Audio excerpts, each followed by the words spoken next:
Highlands will kick off to Connor to start the game. Back deep for the Connor Cougars.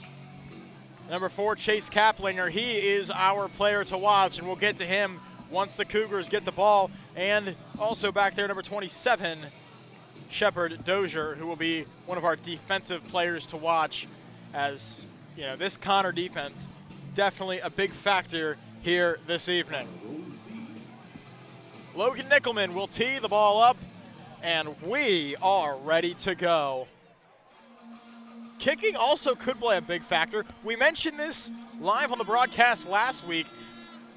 Andrew Herron, the kicker for the Connor Cougars, hit a 57-yard field goal.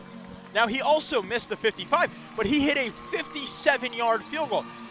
If Connor can snag points from that far out, this could be an entirely different ballgame. Here we go. For a home playoff spot, it's on the line. Logan Nickelman kicks it away. It'll be Dozier who will receive it now, gets to the 20, makes a man miss, gets up to the 25 before he's brought down by Ryan Dunn at about the 27, 28-yard line. And we're going to see a very interesting Connor offense come out onto the field. They are led by their QB1. That, of course, is Wyatt Hatfield. Hatfield is their leader in rushing. 133 attempts, 1,033 yards. He leads out in the shotgun. The option offense is a massive part of the game for the Connor Cougars. And it is a first play option that will be handed off to Cordion Abernathy. He goes up the middle, and the Bluebirds stuff it.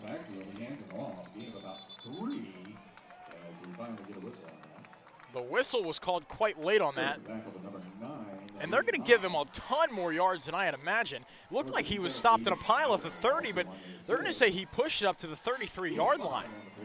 Abernathy this season, 521 yards. Last game, 70 yards on 17 rushes. He did not have a touchdown, but he is somebody that is when it gets late in the game, the battle of attrition is won and lost with Cordion Abernathy.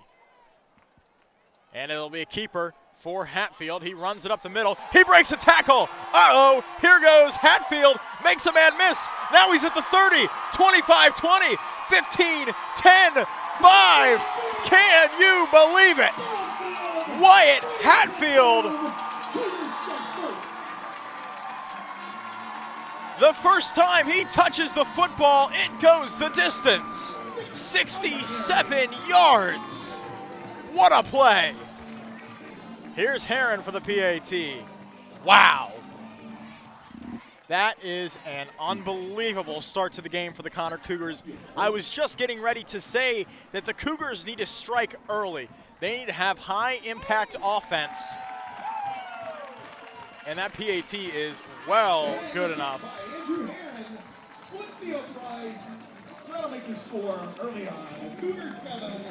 7-0 Connor. And that is explosive offense. Hatfield on the ground, 129 yards per game. Almost 8 yards per carry. He is dangerous with the legs. And his name was atop of that Highlands whiteboard this week. It was circled. It said, this is maybe the most athletic quarterback we've played, in front of one of the better offensive lines they've played. His name circled atop of that whiteboard. Thanks, guys, and it is so good to be back here at David Cecil Memorial Stadium. The Birds had a road game for round 2, but now we're finally back home. Now, what are the keys to winning today to continue this Bluebird streak?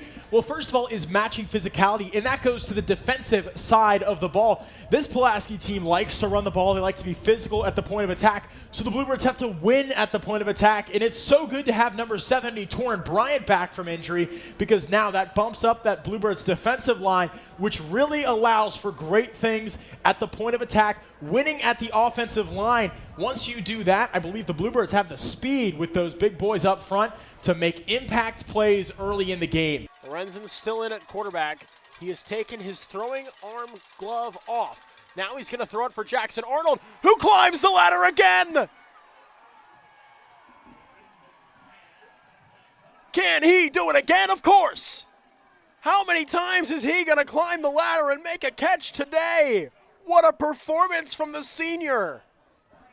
Jackson Arnold does it again. What a game. Using his size, using his height, Littmer now back into the ball game as it's a handoff. And up the middle goes Devin James. Oh, baby. Devin James found the lane. And he's brought down beyond the 45-yard line of Woodford County. And the Highlands faithful on their feet. James, the senior, with a new long on his rushing ledger. 1st and 10 from the Woodford 44. Littmer's in the shotgun. 34-17 is your score, 1:55 remaining in the third quarter. Handoff goes to Jack White up the middle. They'll say he got 2 yards. Littmer still in as quarterback. 2nd down, 8 yards to go. Play action, now fires it for Jackson Arnold. Ball's tipped in the air, tip drill, and it's incomplete. Looks like that was tipped off of Reese Allen. After that incompletion, the clock will be paused at 1:14 seconds. It is 34-17. Handoff goes to Gabe Williams. He's going to bounce off the lineman. Now finds a lane to the right side. Gabe Williams has a 1st down and more past the 30. Makes a man miss and is dragged down to the turf by Wyatt Peters, but not before the Bluebirds get a big-time gain. Every facet of the Highlands offense is working. Littmer will jog off the field. It appears as though he is moving better as this is going along. Now a minute and just about now, yeah, a minute to play in the third quarter. Lorenzen in the game as quarterback. He keeps it himself on the option. Now rolls up the middle. You can kiss him goodbye. Tatum Lorenzen finds the end zone from 21 yards out. He rolls it all the way in. Flags are going to fly for a celebration. But Highlands is going to get a touchdown. And some would ask, if you don't have faith in him enough to throw the ball, why is he out there? So we'll see what the play calling looks like and what's on the menu for Coach Hayden Spire. It is a throw. He fires for Jackson Arnold, who makes another great catch right over top of the defense. Jordan Holman put on the ground as Jackson Arnold continues his phenomenal outing in Versailles. You think number 7 has stepped up? He is playing his best at the right time. Thanks, guys. It is finally time. The playoffs are back in Fort Thomas. I couldn't be more excited.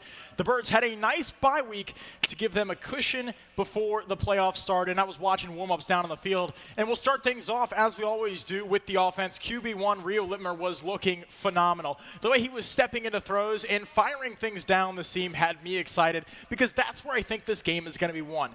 Toward the 2nd and 3rd of the field as you move up, I think that's the biggest weakness of the Titans that Highlands can exploit. The further you move down the field, that opens up the chunk plays, which I think Highlands has done a great job at.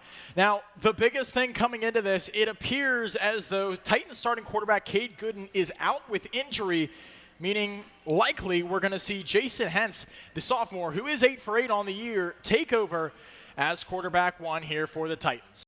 Now, one thing Coach and I did talk about, too, was open field tackling. That is likely going to decide this ball game. What team can be better in the open field, bringing down skill players? And the Titans are not one to ignore in this category. Joshua Leinhart, number 44 in the defense, 83 total tackles this season, including 4 TFLs. He is a big-time player to watch. But, of course, I've got the Bluebirds taking home a big-time round 1 win. Set it back to the desk. Wertzler takes the snap. Takes a really short drop, steps up, now fires deep. He wants a post of his own, and it's caught. It's caught. Taylor all the way to the house. What an answer by Leland Taylor. Touchdown, Woodford County. One of my favorite things about that first half was the mid-half adjustment. And whether that comes from the sideline, from the players, what it was taking away those big-time deep shots on first and second down, relying on those short underneath plays to attack that lower third of the defense. Really played to a T, and that's what allowed guys like Adam Surrey, Tatum Lorenzen to get into open space. Once you get these superstars into open space, they can shimmy, they can make plays that let them be open. I know there were worries early in this first half, but now I am worry-free about this Highlands offense. They're moving. The defense also really stepped up their game with another mid-half adjustment. If they can keep going drive to drive, adjusting play calls and the way they're forming coverages, the Bluebirds could take this one home. 1st and 10 for Rio Littmer in what feels like a pretty big drive with 2 minutes 40 seconds to play in this first quarter. It's early, but don't let this defense get two stops on you. Here's the snap. Set to throw is Littmer. He's firing deep. He's going for Adam Surrey. Beautiful ball. Beautiful catch. Back shoulder fade works to perfection. That is a big-time field flipper for the Highlands Bluebirds. They are in connection early, as that's the second big completion of number 14. Littmer takes it himself on the option. He's got a lane. He breaks free. Rio Littmer, 38 yards all the way to the house, and Highlands with the score. What an answer. 2 plays and a touchdown for the Bluebirds. Now hold on, wait a minute. A flag at the 28-yard line. And you'd hate to see a play of that magnitude come back.